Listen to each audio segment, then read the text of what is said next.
Welcome back to the General Tire Jim Beaver Show with Good Times by Kawasaki. I had a little bit of a break, had a few best ofs, but we are back with a fun one. This is an episode I want to do for a while. I got my buddies Matt Kalish and Chris Leone. It looks like Chris, his name got cut off by the Rigid sign, so you're going to be known as Rigid Chris from now on, at least for the rest of it, I guess. So. I've never been called that before, Jim. Yeah. It's better than Ribbed Chris or something. I don't know. We could go down a rabbit hole. And the train is already off the rails. You know what? With a podcast like we're doing today, it needs to go off the rails. And I think with the week that all of us have had, or month, or whatever, yeah, off the rails is about right. So, yeah. Anyways, we're gonna get into things. So this is I was telling Matt I wanted to go back to I did some fun podcasts during the pandemic with my buddy Jonathan Coyle. It was called All Things Awesome, and we picked a topic and we rapped about it for anywhere from 30 minutes to an hour, and it did really good numbers in the pandemic. So I was like, I kind of want to get back to that, but kind of make it fit the confines of the show. So today it's the top 5 motorsports movies. Doesn't need to be in order that we've of all time, like our top 5, but we also have some honorable mentions. So not one movie appeared on all 3 of our lists, at least our top 5. So I'm like, I thought we'd have some structure to this. No structure whatsoever. So I'm just going to pick a movie and we'll just start talking about it, I guess. And I think the best way to start would be a movie that actually showed up on Matt and my top 5 and at least Chris's honorable mention. And that's Days of Thunder. So we'll start with Days of Thunder and then we'll let it really go off the rails off of there. But I'm like, literally when Days of Thunder's your anchor, I guess, I don't know. That didn't even show up on all of our top 5. So I guess, firstly, Chris, why wasn't Days of Thunder in your top 5? Because I've watched enough other racing movies that when you asked me to pick 5, it got bumped off. Plain and simple. It's, I mean,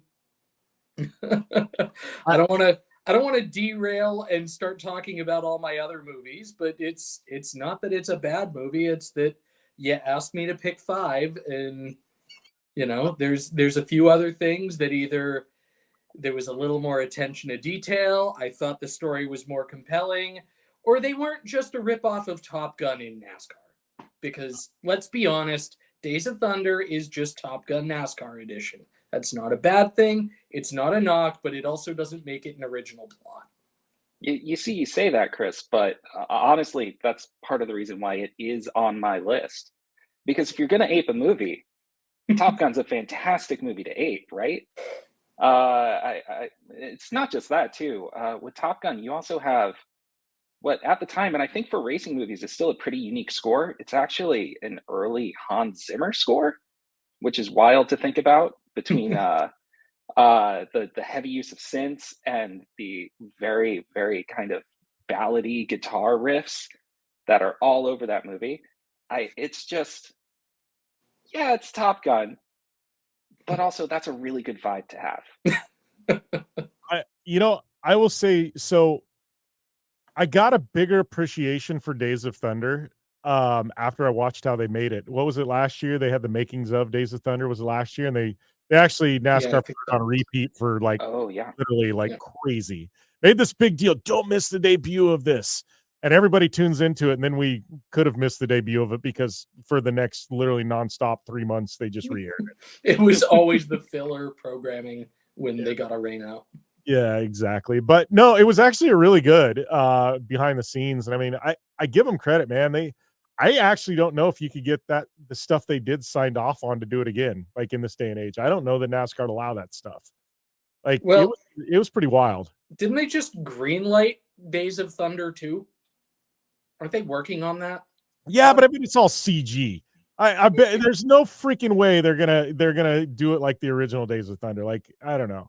Yeah, that's what they said about Top Gun 2 as well, though. If we're going to keep going with that parallel, Top Gun 2, that's all real jets flying around with some very notable exceptions. But for the most part, all the cockpit scenes were actually filmed in cockpits, right?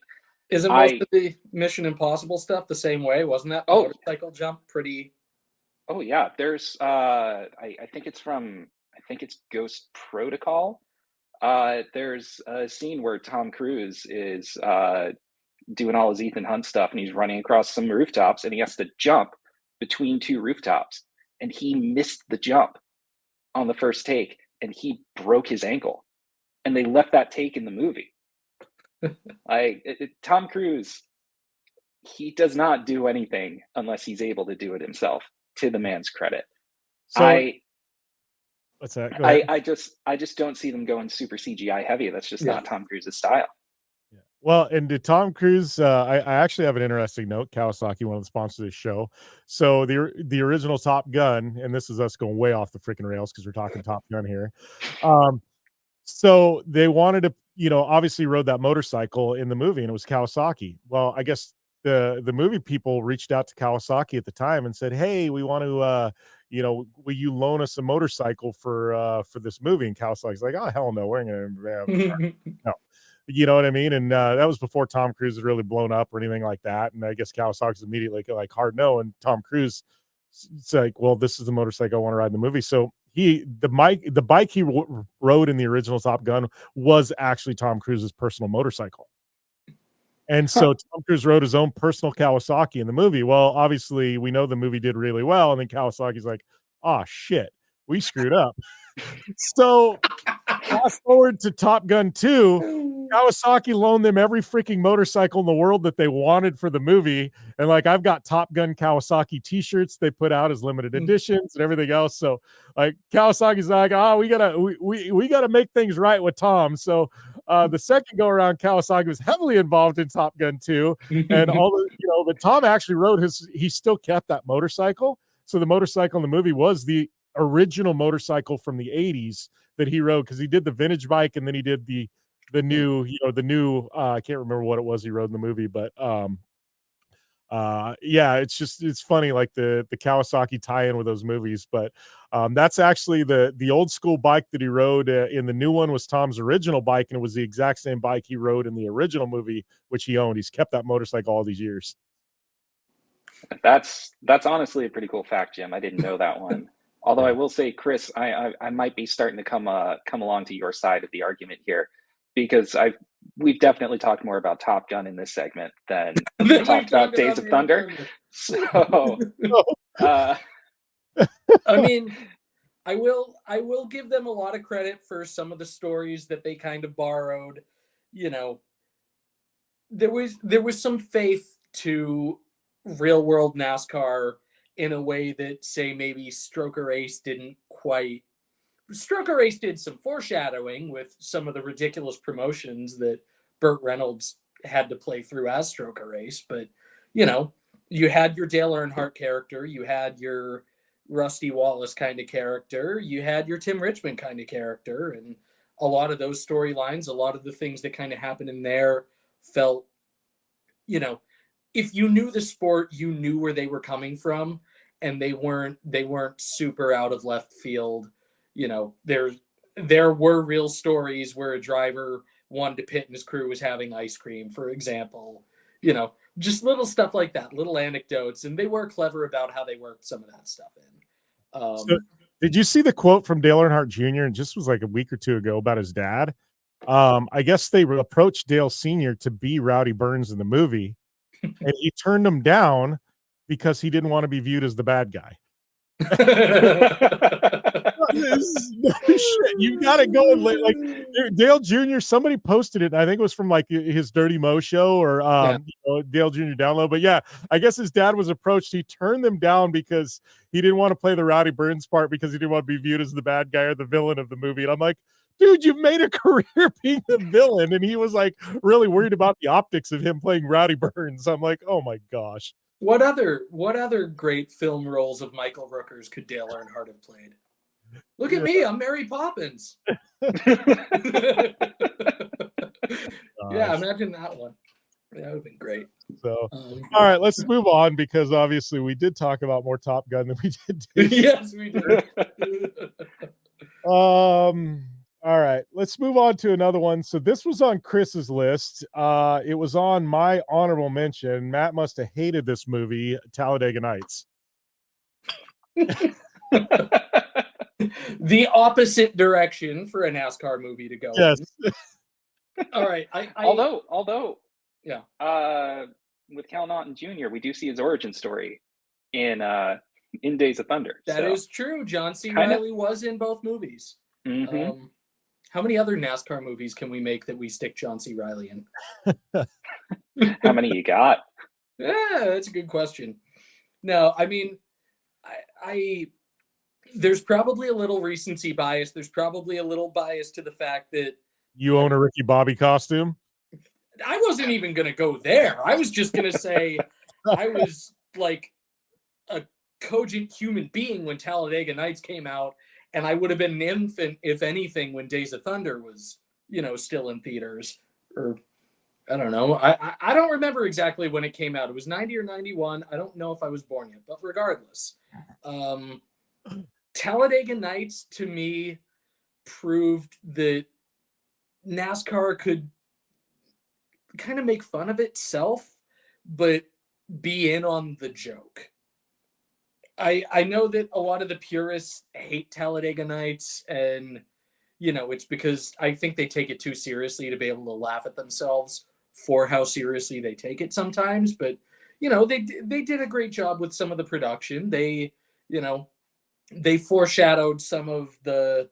You had a lot of drivers from other forms of racing that were looking at coming in right around that time.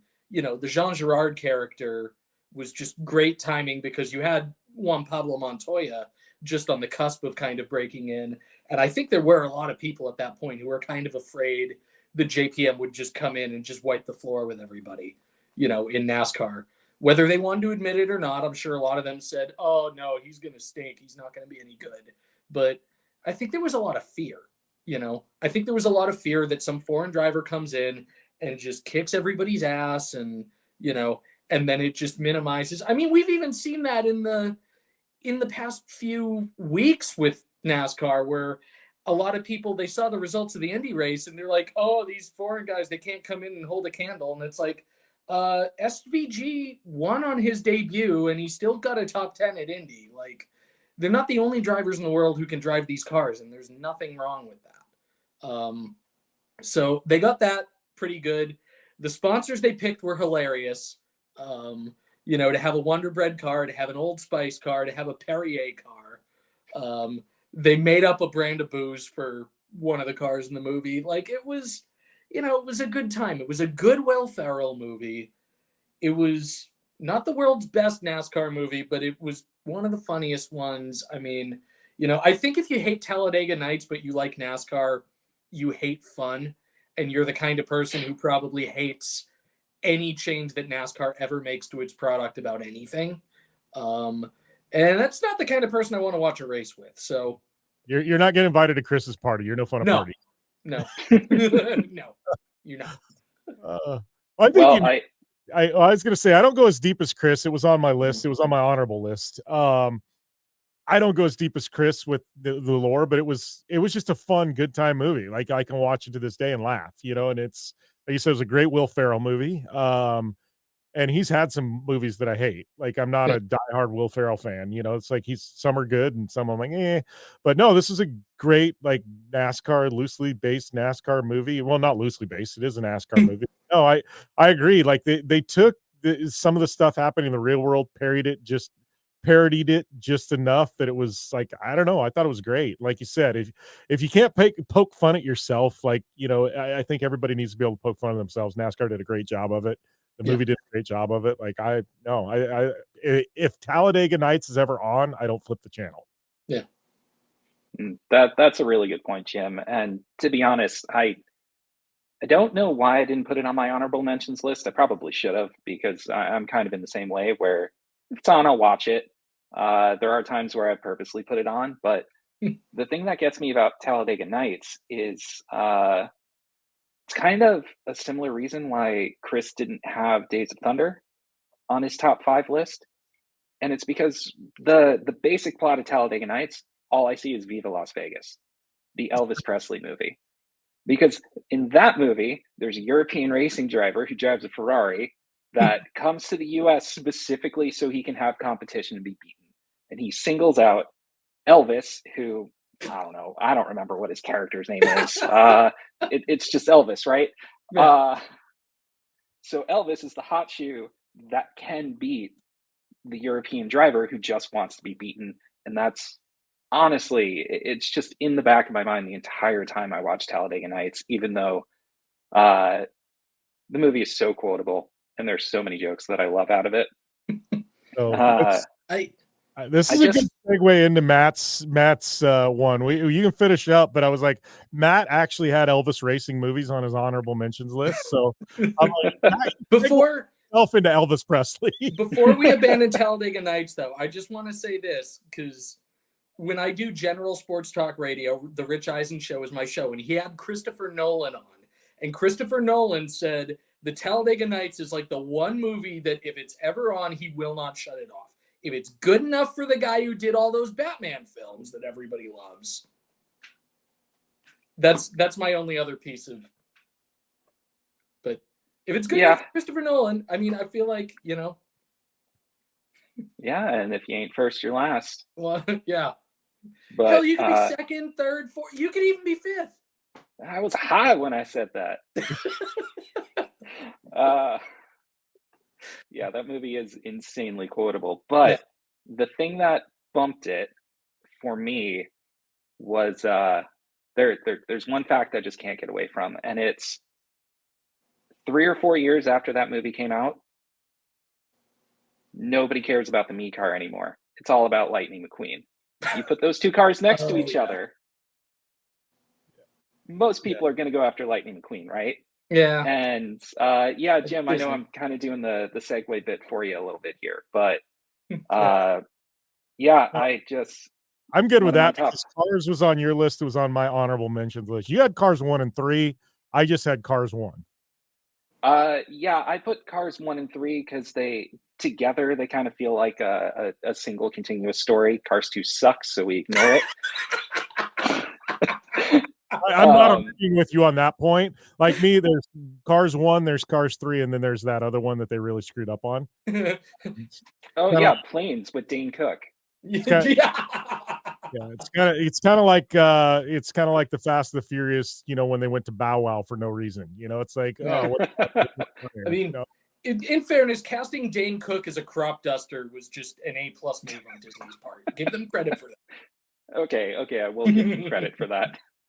But yeah, personally, I lean more towards Cars 3. I think it's a much deeper movie as far as the emotional beats and the actual plotting of the movie. I also Cars 3 is just the more complex movie. I think it tells the better story start to finish. Also, there is significantly less Mater than in the first two movies. They always gotta sneak in and get her done though. Yeah, all three of those movies, they figure it out. But just real quick, the first Cars movie is basically Lightning McQueen is hotshot rookie. He wins a bunch. He's got to go to a tiebreaker round, but in between, he gets lost and ends up in a small southwestern town where he learns the values of truth and friendship and all those kids' movie beats. Then he comes back and wins through the power of friendship, right? Whereas Cars 3 is you have an old guy who's starting to get eclipsed by all these young rookies, and he just doesn't know what to do. And so, there's a training montage in there, but throughout the entire movie, the whole thing is about passing the torch, becoming your mentors, and being okay with moving into the future, which personally, that resonates for me a lot more than the original movie. But both of them, honestly, probably top tier. It's just Cars 3 is a racing movie start to finish.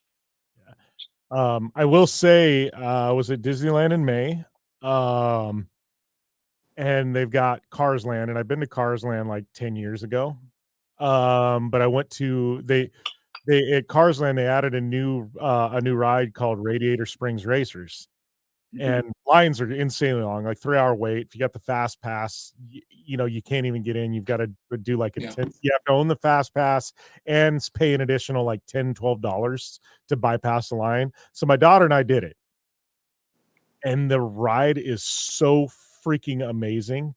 They replicated the movie to a T. The racing where you're like, it's insanely good, and it's like like I can't even put it into perspective how freaking good that ride is. And it makes you feel like you're literally in Lightning McQueen's car racing against other cars, and you are racing against other cars on a track. Like it's so good.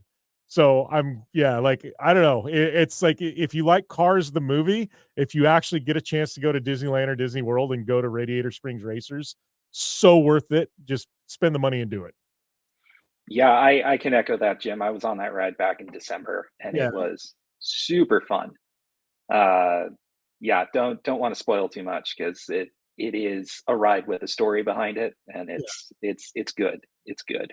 Yeah. So, I mean, I will say this.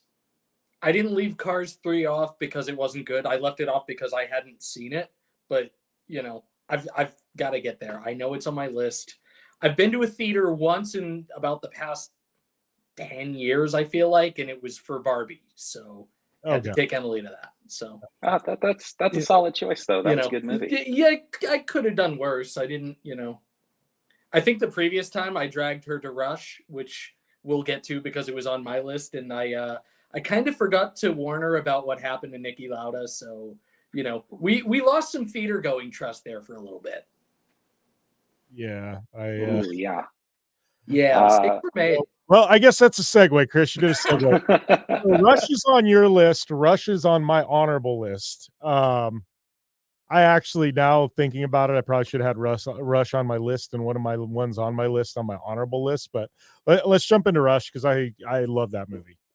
Yeah, and Rush was my number one, and I loved the detail that Ron Howard put into it for a movie about that era that wasn't made in that era. The way that Grand Prix was made in that era, or Le Mans was made in that era. The attention to detail. They went over all that stuff with a fine-tooth comb. I thought a lot of the mannerisms, with the actors, just everything felt really, really on point. There was a lot of great camera work. There was a lot of great immersion in that era.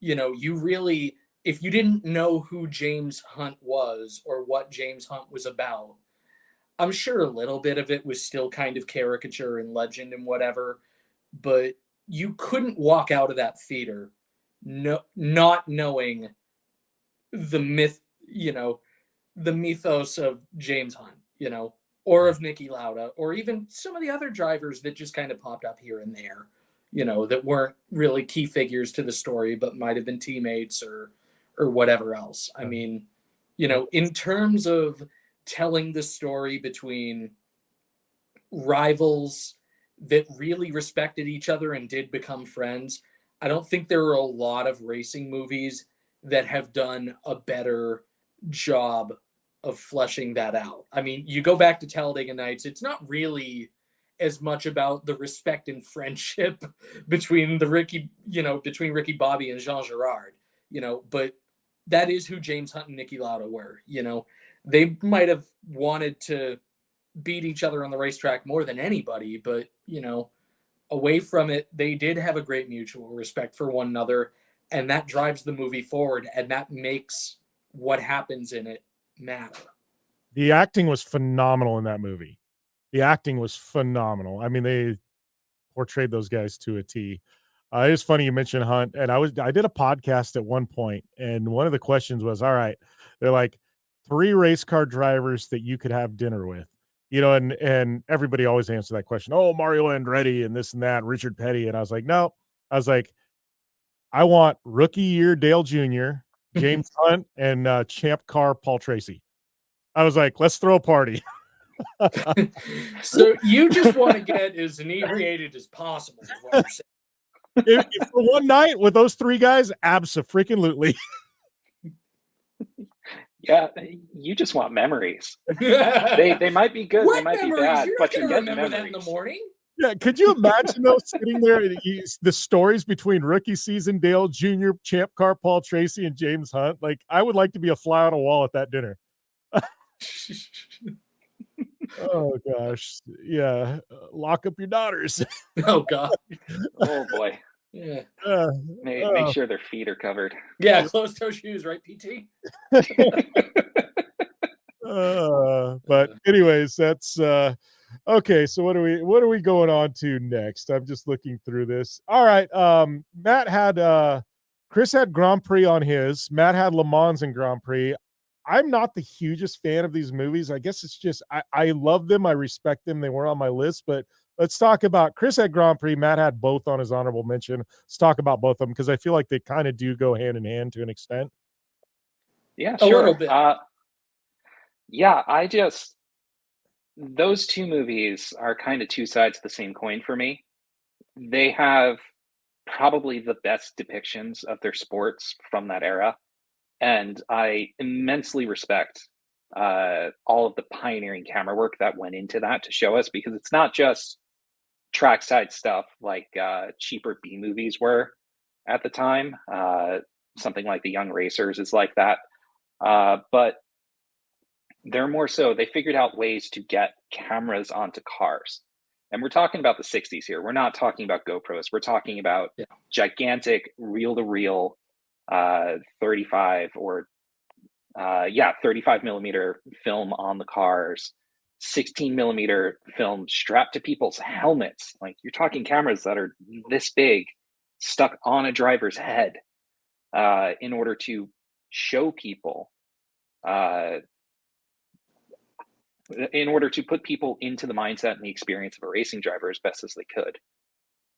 My problem with those movies, and the reason why they were not in my top 5, because the movies themselves, kind of bad. One is pretentious and the other is a soap opera. And I just can't get invested in those storylines whatsoever. But car footage, especially Le Mans with the 917s, just, ugh. Yeah. Oh, it's so good. Grand Prix is the soap opera, right? Yes.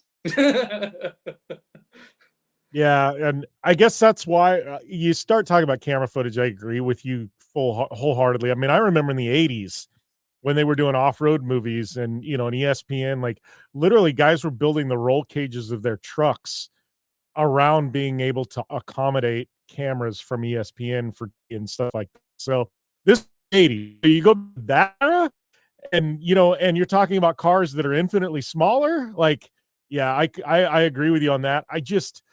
I can get behind the stories, things like that. And that's why I've watched them both probably multiple times, but it just, I couldn't have them on my list because it's not something that's like an enjoyable watch for me, I guess. Like I can force myself to watch them, but I can't say that I enjoy it, you know? Yeah.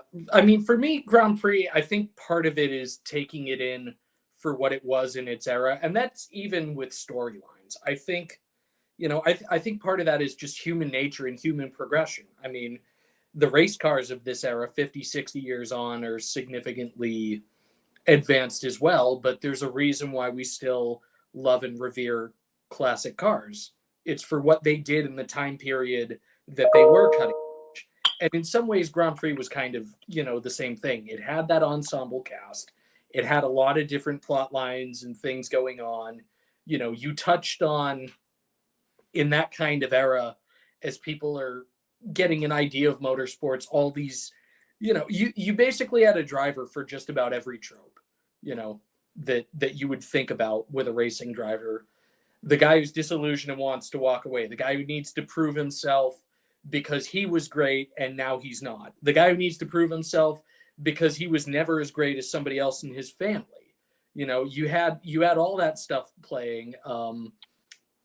I mean, part of it, one of the other things, and obviously this is with the benefit of years and years further of media, was the fact that Jessica Walter was in it, and then many, many years on when she's in Archer, and they do their own episode that's set at Monaco, and she drops the little line about, "This isn't my first Grand Prix, you know."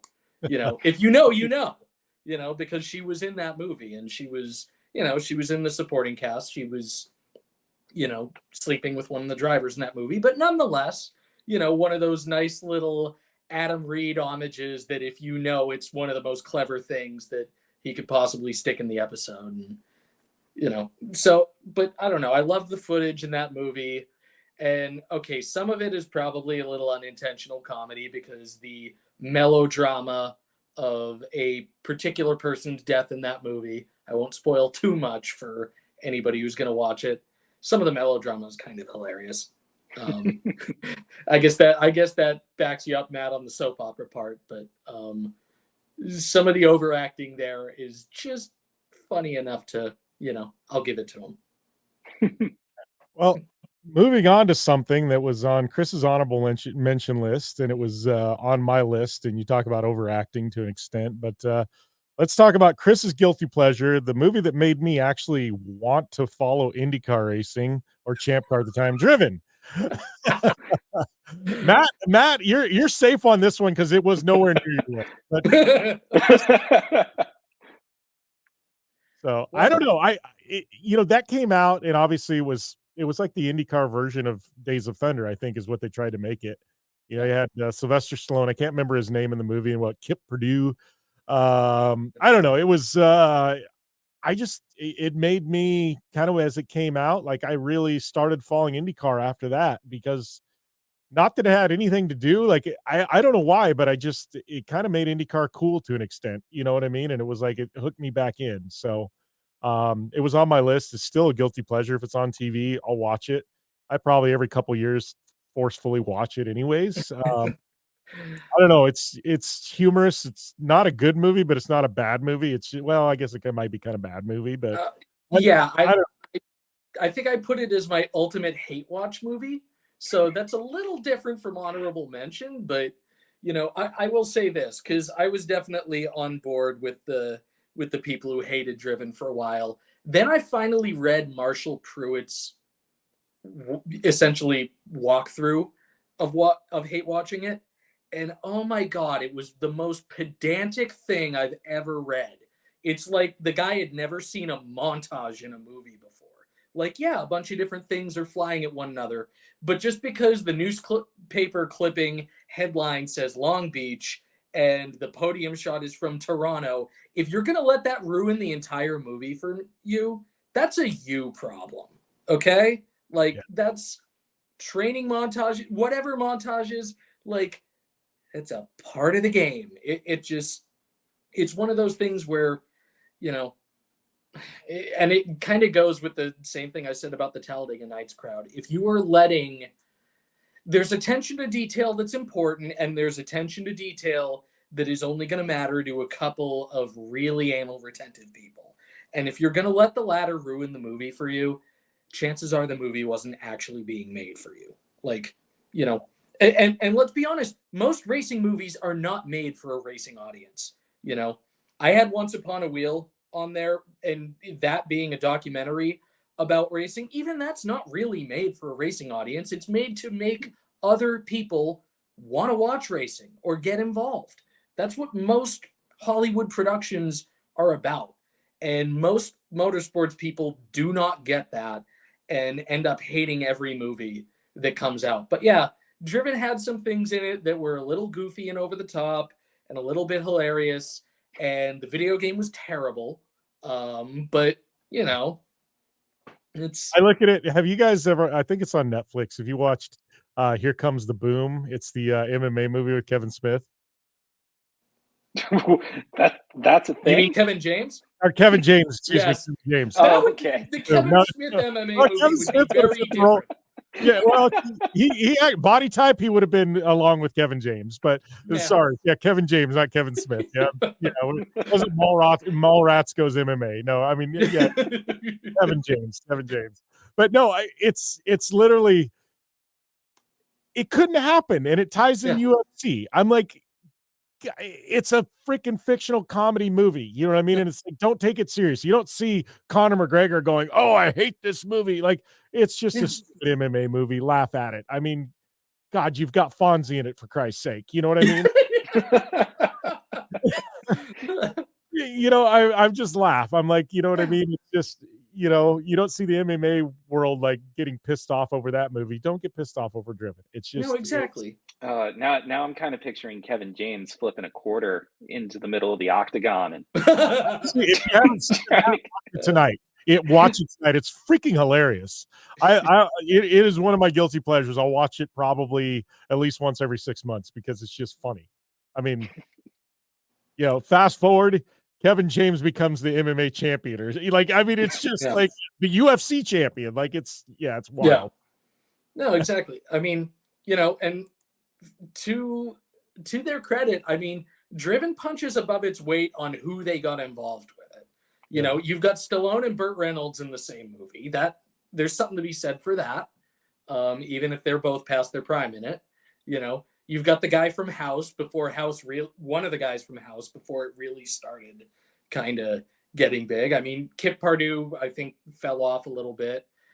Estella Warren, all I can think of is Kangaroo Jack, but whatever. I can remember her from something else. That counts for something. You know what? Like her, though, that was a high, like, gosh, man, when they had her in there, boom, instantly, she's like cover of FA Chim and Maxim. And like, this was that whole era. Like she was before the pre-social media age, man, she was like, boom, she was it. Like it was, that was actually a big get at the time, or, it was like, I guess, I don't want to say a big get, but it was a draw. Like dudes, oh man, she's in there. I'm going to watch this, Yeah, exactly. Like when they had, what was it? Alicia Cuthbert. What is the comedy movie where she's the porn star that goes The Girl Next Door? Yeah. That one, it was like getting her from that movie. I knew that one. It instantly brought dudes. It's actually a good movie. So, no, but it brought guys in, Exactly. Yeah. There were a lot of those back then too. Like Heather Graham was a big draw for a while there.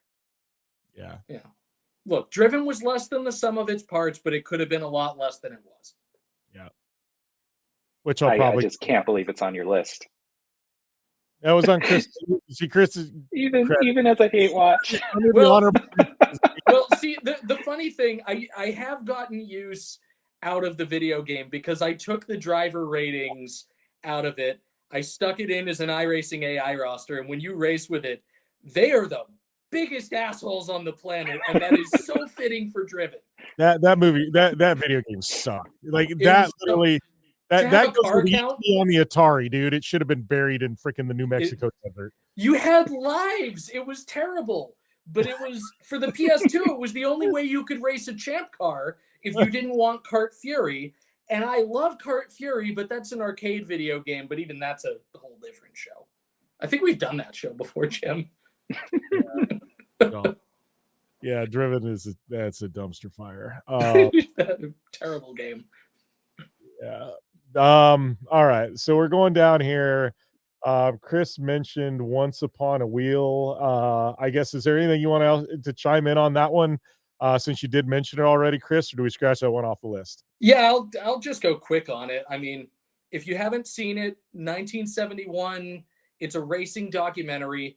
Paul Newman's behind it. It just touches on a lot of the history of auto racing. Again, it's a period piece, but it's a really good period piece. And whereas obviously Grand Prix and Le Mans are fictional dramas, this one's a documentary. I did have a couple of documentaries. I don't know if either of you guys put documentaries on yours. I thought it was fair to include a couple, but that was, to me, that was the one that for its era, was kind of my favorite. I wanted to try to get an off-road one on there, but I couldn't really make a choice. So I figured, look, if I can't make a decision, then none of them are probably even honorable mention worthy because they just kind of blend into me. But Jim, you grew up in it, so I wouldn't be surprised if you had an off-road doc on there. Maybe. Yeah, I've definitely got some dirt in mine. I'm just looking down the list. We've got some really heavy hitters we'll chime in on, but we'll hit a couple of these honorable mentions first and knock them off the list. Matt, you had Young Racers. Give us a lowdown on that one. Oh yeah, so it's kind of a prototype for Grand Prix in a lot of ways. It came out a few years earlier. It is about a very stuck up, very I'm going to say womanizing, but he's more of a serial cheater, even for the era. He is a Grand Prix driver, one of the best, and there is a person that he scorns who is an author who basically makes it his life mission to take down this racing driver. That's pretty much the notables on the plot. But the thing that makes that movie stand out for me, aside from it being a Roger Corman movie, which if you know B movies, you know the name Roger Corman. He made so many 80s classics, but this was back in the early 60s, so kind of early in his career. But anyway, the thing that really stands out is the fact that this movie followed the Formula One season for about half its length. So they go to it opens in Monte Carlo, they go to Spa and a number of other tracks on the calendar. And the movie basically follows the season as it goes along. And that season includes dialogue scenes with or at the circuits on the Grand Prix. It includes a bunch of actual racing footage from the era, which is very high quality for its time. Yeah, it's not really a great movie, probably, or that should be evident because I can't name any of the characters in it. Being honest, it's racing driver, author who was also a racing driver for some reason, and their girlfriends who are just okay with everybody cheating for some reason. But yeah, the reason it's noteworthy at all to me is that it followed the F1 calendar, and that was pretty unique for the time and even for the modern era in a lot of ways. All right, couple of the other honorables. Chris, you had we'll just knock off the honorables and then we'll get to the meat on our list. But you had Winning, and you also had Tim Richmond, To the Limit. Give us a lowdown. Yep. Winning, another Paul Newman movie.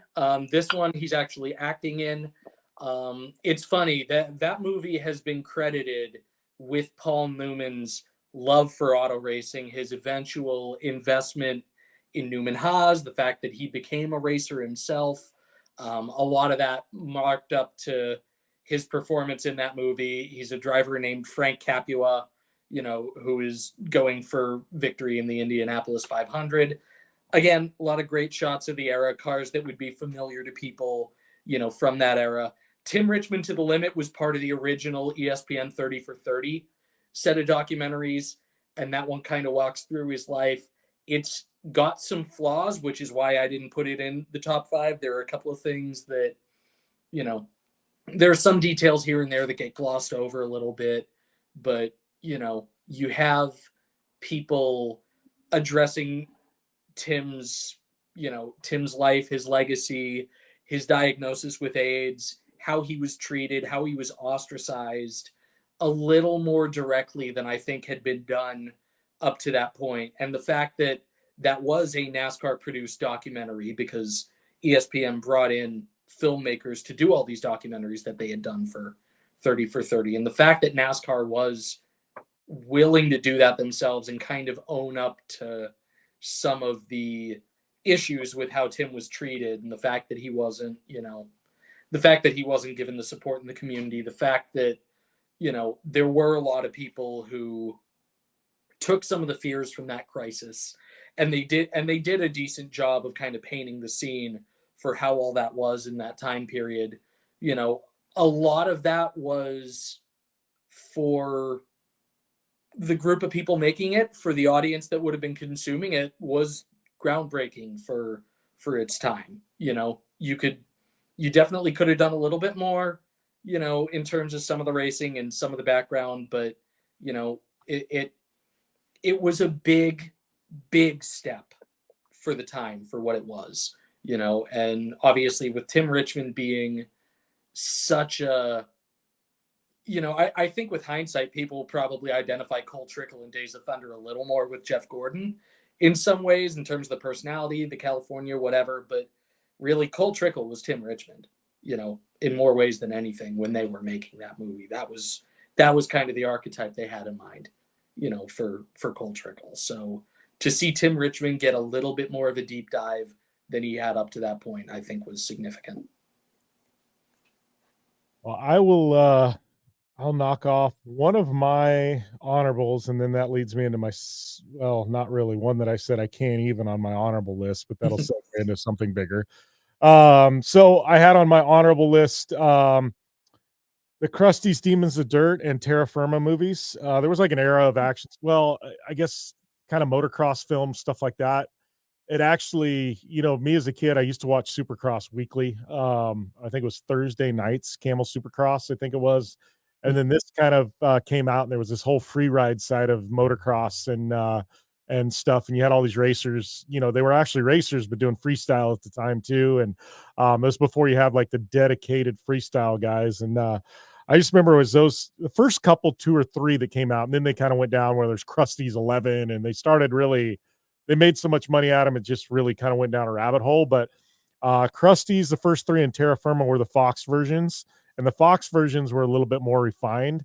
The Krusty's were a little more party-ish. But they were just really like, it kind of showed a whole other side of what you could do on a dirt bike. And this was pre-social media era, things like that. So I remember when these came out, it was like I always owned all the Terra Firmas.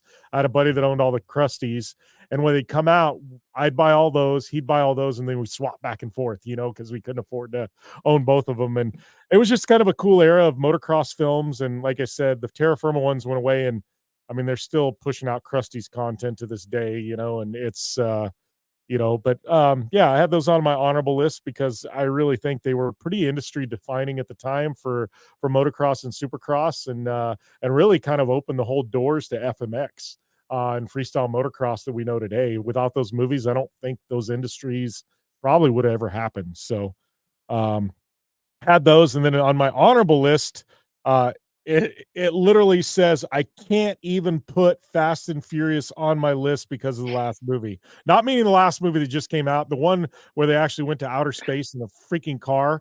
It just pissed me off because the first movie wasn't bad, and I feel like they've gone so far jumped the shark that I just can't even talk about the series because it pisses me off. But Matt had Fast and the Furious, the original trilogy 1 through 3 on it, so we'll let you talk on that, Matt. I'm in agreement on the first couple movies. I just can't even talk about that franchise because I'm so pissed off. And I don't know this last movie that just came out, if it's worth a damn or not. But the one before that, when they went to the outer space in the car, I literally went, I will never watch another Fast and the Furious movie after this. Yeah, that was I'm pretty sure that was a joke on the internet back when like Fast 7 came out, that they're just doing so many things that of course they're going to end up in space at some point, right?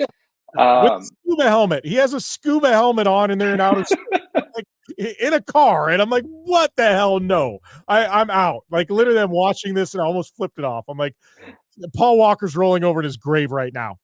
Well, wasn't that I'm pretty sure that was a Top Gear reference, right? Didn't they go up in a Reliant or something? I don't know. I don't care if it was or not. I was just like, yeah, these are not racing anymore. These are just action, blow shit up movies.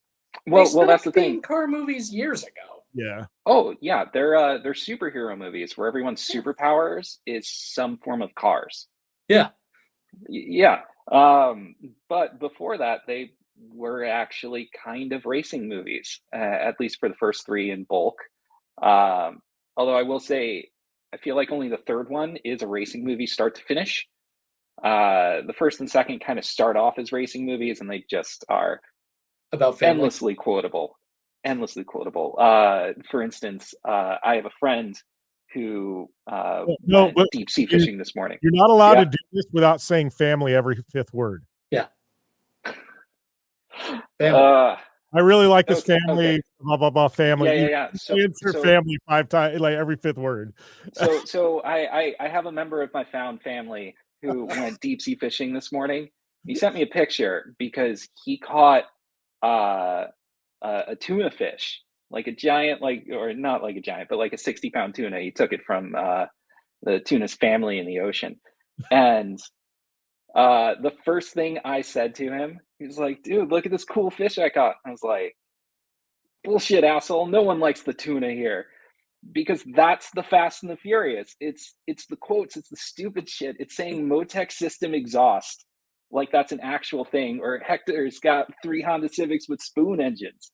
Like, of course he's going to beat you at Race Wars. But yeah, those there are just so many quotables from that movie. Like, I don't think I could lose a drag race and not scream "No Monica" at the top of my lungs. Yes, they're stupid, they're corny, but you also can't ignore the amount of cultural impact those first 3 movies had. They made Paul Walker and Vin Diesel celebrities. Yeah. And I remember after that movie came out, I mean, Hot Wheels was knocking off the cars, well, I think they actually licensed them or somebody, but literally those cars from that movie toured the country, like at auto shows. They were a massive draw. I remember one of my cousins in Phoenix, who's like 10 years younger than me. literally they had him on display in Phoenix, in downtown Phoenix. His parents had to buy him tickets so they could go see the Fast and the Furious cars. Like, no, the cultural impact of that original movie, especially, holy crap, man, it was another level. Yeah, it really was, and it still is. I even 2 or 3 years ago, I went to the Peterson, and they had Jesse's VW in on the floor of the Peterson for a couple months, the white one from the first movie, and yeah, people just go absolutely nuts over those things. Even I went to a 15-year anniversary screening of the Fast and the Furious. It was playing in an actual movie theater, and I've been to a few of those. Like I went to the 40th of Wrath of Khan. Like I've been to um, a bunch of those anniversary screenings in different places. The Fast and the Furious is the only time I've ever been in a sold out show for an anniversary screening.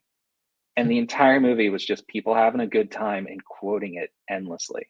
Mm. Like those movies created an entire generation of car people and gearheads. And while they're definitely entertaining movies, they're not quite to the level of Hate Watch, but you can't take them seriously. It's that kind of thing. Yeah. They're on my list because of their cultural impact for the most part. I mean, I'm sure that part of the can't take them seriously is amplified by now they're superhero movies. I mean, I'd say you could call them like the Carvel universe, but that just sounds like it's about cakes, so never mind. Well, and I just feel like they had the original ones, they've gone down this path, and they slowly kind of went down this path, and I'm like, at some point, it wasn't the same series anymore. No. That's what, like, they it's still not. call it Fast and Furious, and I'm going, it's just an action franchise. Like, it's not. I don't know. It's weird because it's not what it started out to be, and it's some of the same characters, things like that. But it's just I don't know. There is still loosely cars. I'm in agreement with you. The first couple movies, like first 3 movies, totally on board. Like I said, they kind of lost me when Bow Wow got in and they did Tokyo Drift, and that was where I kind of started going, I don't like it, and then I really just shut it off after they went to outer space and scuba helmets. I was That's like, I will say though, the third movie has what might be the coolest car in the franchise, and it constantly gets slept on. It's not Bow Wow's Scion or whatever that car was. It's the hero car from the end of the movie, where it's a Mustang GT Fastback. I think it's like a 67 or a 68, something like that. And it has an RB26 twin turbo inline 6 in it. And that car actually exists. And it is by far coolest car in the franchise. And you will not talk me down from that opinion. all right. So what do we got? We got Fast and Furious checked off.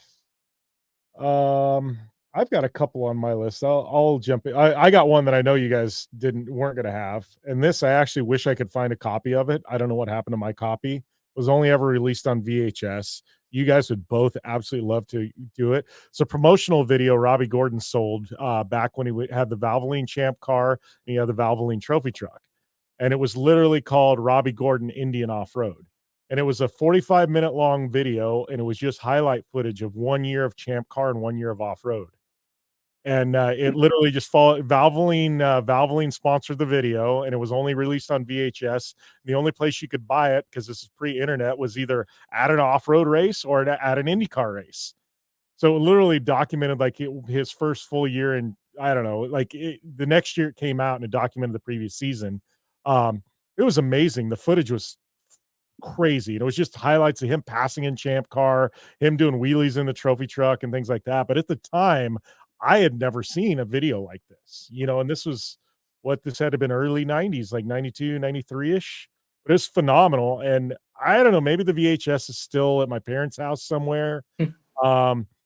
Somewhere I need to actually ask Robbie, where is this footage at? Somebody's got to have this. We need to release it on YouTube, something, because the world needs to see this video. It's great. It's just a 45-minute highlight video following him in Champ Car and him in off-road, but it's amazing. And at the time I was like, holy crap, this is great. I literally played it endlessly until the VHS just about burned out. So that was on my list. And yeah, I knew you guys wouldn't have that. And I'm like, I wish I could find this just so you guys could actually experience it, because both of you would love it. I didn't even know it was a thing. Yeah. Yeah, of course, here I am trying to search for it off to the side. If you find it, seriously, yeah. And I need to ask Robbie, what the hell happened? Like, somebody's got to have, I know he's got to have a copy somewhere, but I'm like, we need to get this re-released, or at least digitized and put out. Like, if they put it on the Speed UTV channel or YouTube channel, people would watch it like crazy.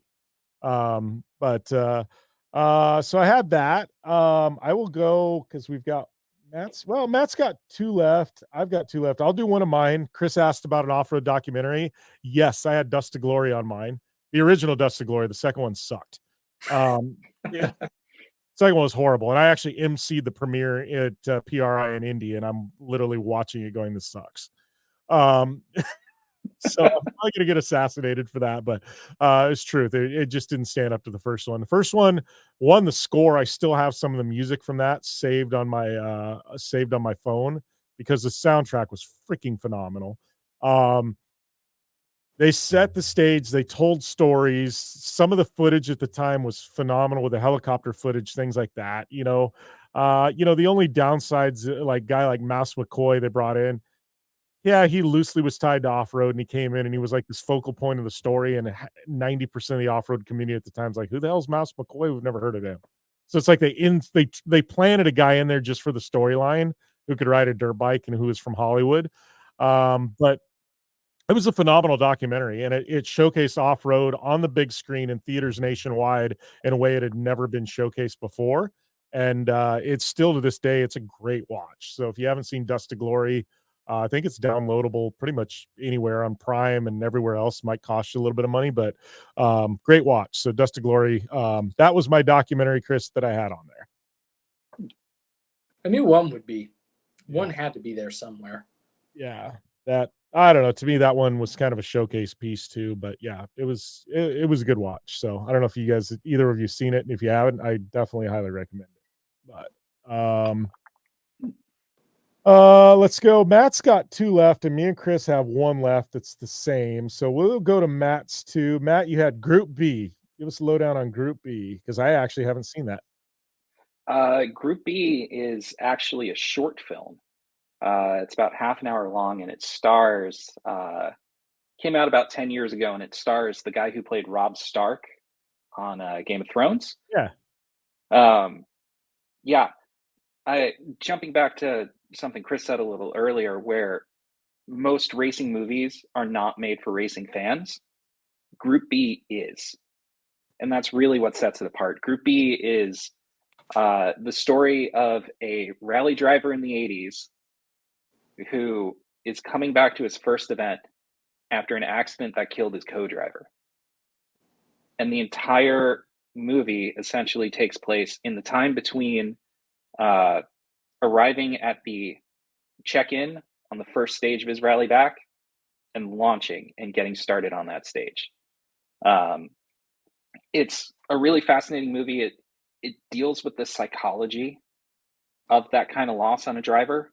It deals with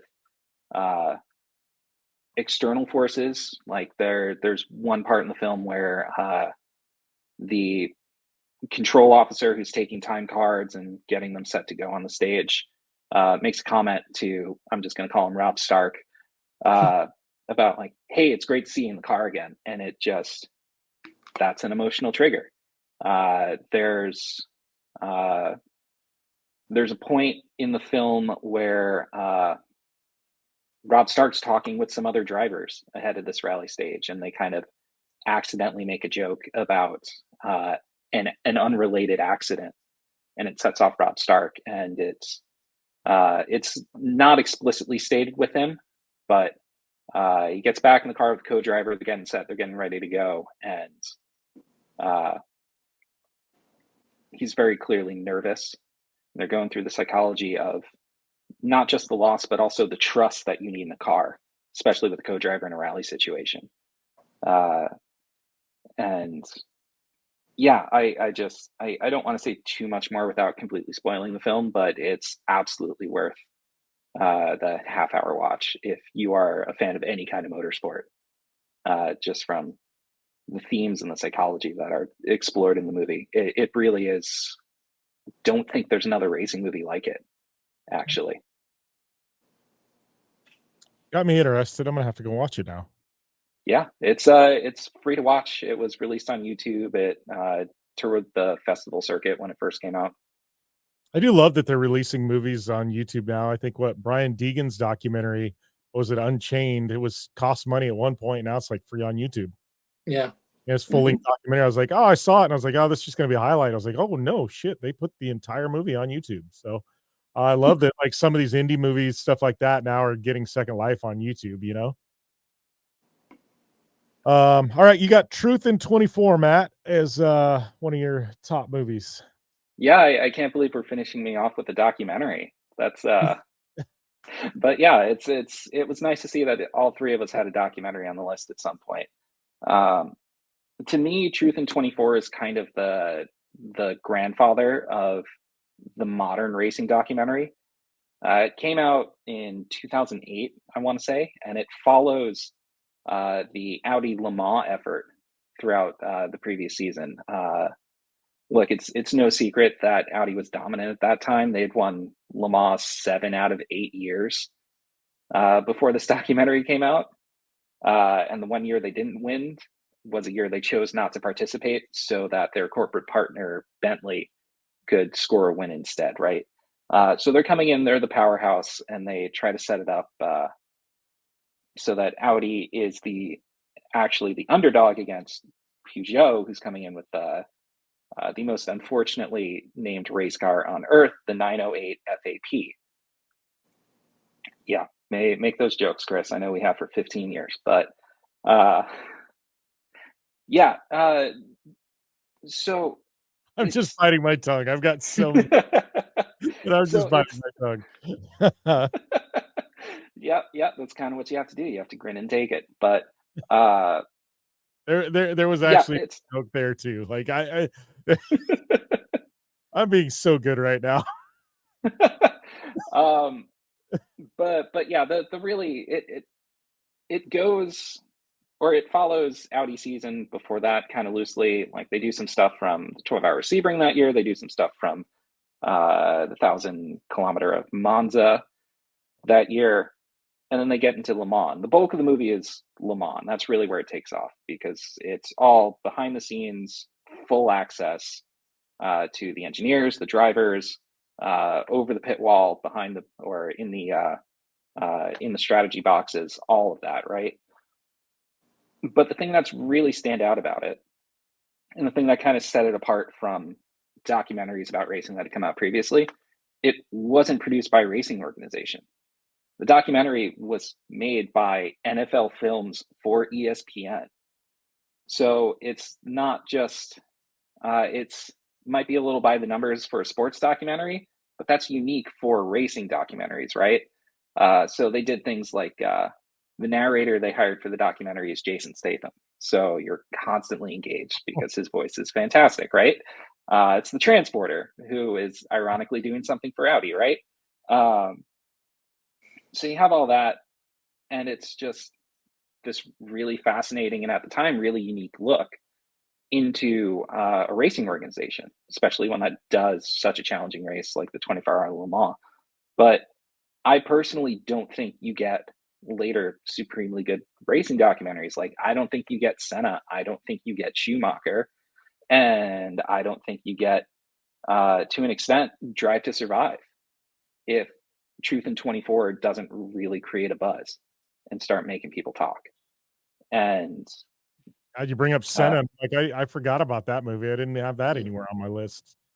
Yeah, that's a fantastic documentary in its own right. But yeah, Truth in 24, I think if you are any kind of racing fan, I think Truth in 24 is a documentary you want to seek out and see.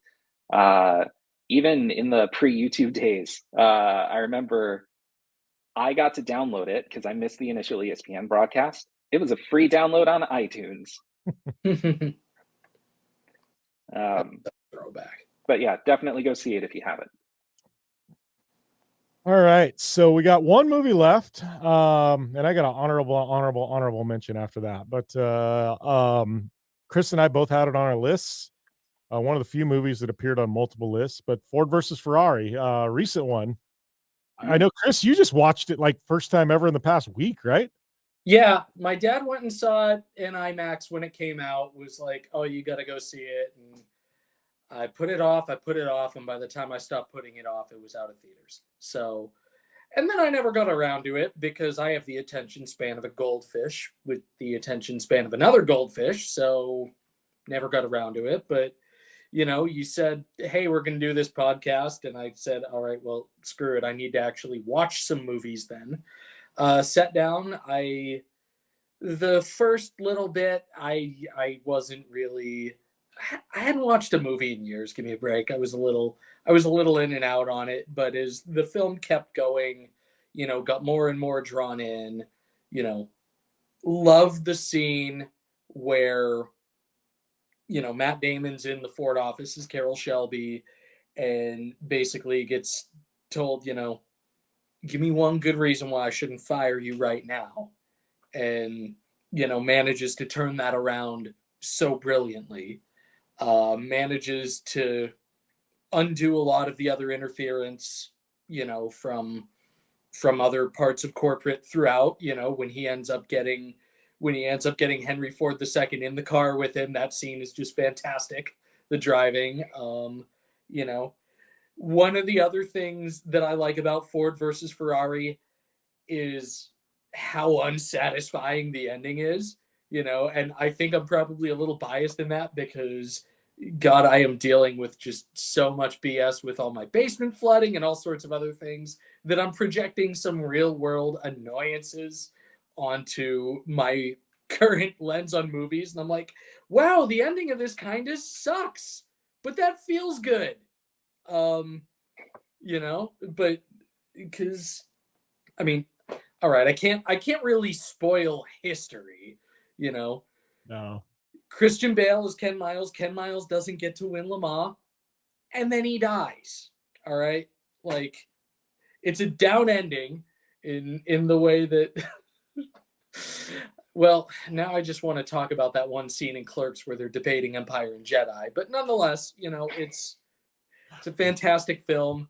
All three of our friends, Tanner Faust gets a little bit of FaceTime instead of just being a stunt driver, and in a pivotal scene in that movie as well. So that's also kind of neat. But just the way they shot it is great. The fact that stunt drivers who were real racers actually get some FaceTime in that movie was a nice nod, especially for that big of a Hollywood A-list movie. Not just a fact Tanner, shared with Tokyo Drift. That's also true. No, I mean, it was on my list, everything you said, and one thing I loved about Ford versus Ferrari, one, it was Hollywood, big budget, but if you weren't a racing fan, and I know a lot of them that went to this because their spouses drug them to it, right? They still enjoyed it and they still liked it, and it was one of those where they actually catered to a lot of audiences, but somehow they managed to pull it all together where whether you're a passive, just movie fan and don't give a shit about cars, or you're a hardcore racing fan like us, you still enjoyed the movie. And so I think it's a hard dance. That's a hard dance to do. And somehow they pulled it all together and did it really well. And no, and it's one of those, even if you've seen it once, like I would watch it again. I've watched it, I think, probably twice now.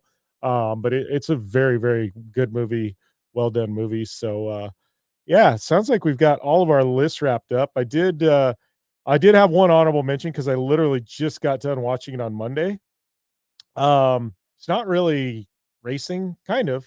Have you guys watched the new Twisted Metal series yet? Haven't gotten around to it. No, I haven't. It's not a movie either, but it's freaking great. If you like campy humor, it doesn't take itself too seriously. Hate to say it might be the best video game adaptation ever for a movie because most of them are. It's not like it's got much to go up against.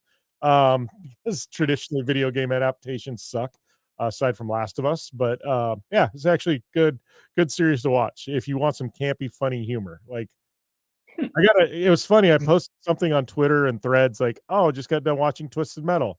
They did a phenomenal job." I was like, "Great job," or something. And like half the people liked it, and then the other half started flaming me. what are you talking about? How stupid are you? And then the other half are like, Yeah. no, it's a great movie. Like, go into it. It's kind of like Talladega Nights. Don't take yourself too seriously, and you're going to enjoy it.